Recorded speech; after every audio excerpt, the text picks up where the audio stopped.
ছুটিতে শিক্ষার্থীদের প্রেম করার আহ্বান চীনা বিশ্ববিদ্যালয়ের। কি শিরোনামটা শুনেই চোখ কপালে উঠল তো।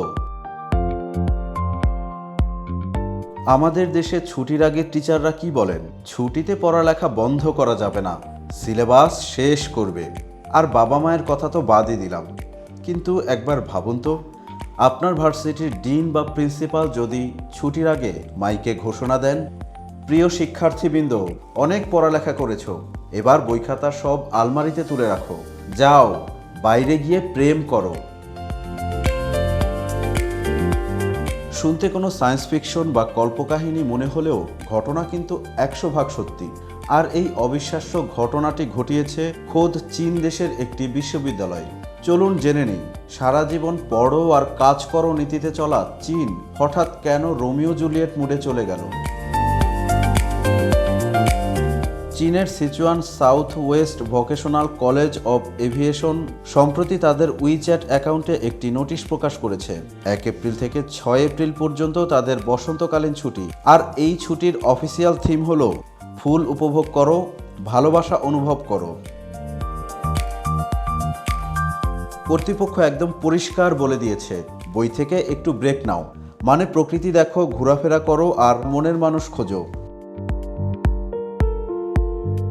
কল্পনা করুন তো, ছুটির পর চাইনিজ স্টুডেন্টরা ক্যাম্পাসে ফিরে একে অপরকে জিজ্ঞেস করছে, কিরে তোর প্রেমের অ্যাসাইনমেন্ট কত দূর?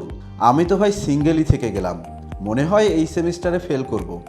যেই দেশে ছেলেমেয়েরা ভালো রেজাল্টের জন্য দিনরাত এক করে ফেলে, সেখানে এই প্রেমের ছুটি রীতিমতো একটা বিশাল সারপ্রাইজ। কিন্তু দাঁড়ান, ভাবছেন চীনারা হঠাৎ করে খুব ইমোশনাল হয়ে গেছে? একেবারেই না, এর পেছনে রয়েছে নিখাদ অঙ্ক আর ইকোনমিক্স। চীনের জনসংখ্যা কমেছে জ্যামিতিক হারে। 2025 সালে টানা 4র্থ বছরের মতো তাদের জনসংখ্যা কমেছে, আর জন্মহার নেমেছে রেকর্ড তলানিতে। এখন সরকারের মাথায় হাত। সবাই যদি শুধু কাজ আর পড়ালেখা নিয়ে ব্যস্ত থাকে, তবে প্রেম করবে কে, বিয়ে করবে কে, আর নতুন প্রজন্মই বা আসবে কোথা থেকে?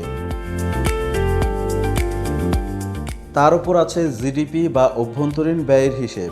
মানুষ যদি ডেটিংয়ে না যায়, তাহলে রেস্টুরেন্টের বিল কে দেবে, গিফট কে কিনবে, সিনেমা কে দেখবে? অর্থনীতি চাঙ্গা করতে হলে তো মানুষকে টাকা খরচ করতে হবে। তাই চীন সরকার এখন বলছে, ভাই তোমরা শুধু কাজ করো না, ছুটি নাও, ঘোরাঘুরি করো, প্রেম করো, আর আমাদের অর্থনীতিকে বাঁচাও। শুধু প্রেমের ছুটি দিয়েই কিন্তু তারা থামছে না। চীনের national development and reform commission রীতিমতো নির্দেশ দিয়েছে যে শহরগুলোকে শিশুবান্ধব করে গড়ে তুলতে হবে। শিক্ষা, স্বাস্থ্য, ভ্রমণ সব জায়গায় সুযোগ সুবিধা বাড়াতে হবে।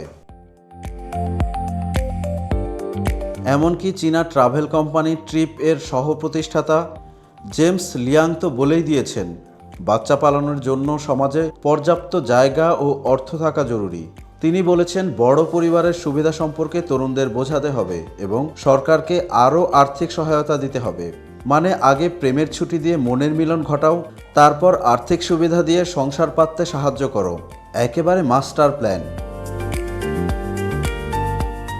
তো দর্শক, চীনের এই প্রেমের ছুটি আর জনসংখ্যা বাড়ানোর মাস্টার প্ল্যান আপনার কেমন লাগলো? আমাদের দেশের শিক্ষা প্রতিষ্ঠানগুলি যদি এমন উদ্যোগ নিত, তাহলে আপনার রিয়াকশন কি হতো? অবশ্যই কমেন্ট করে জানাবেন।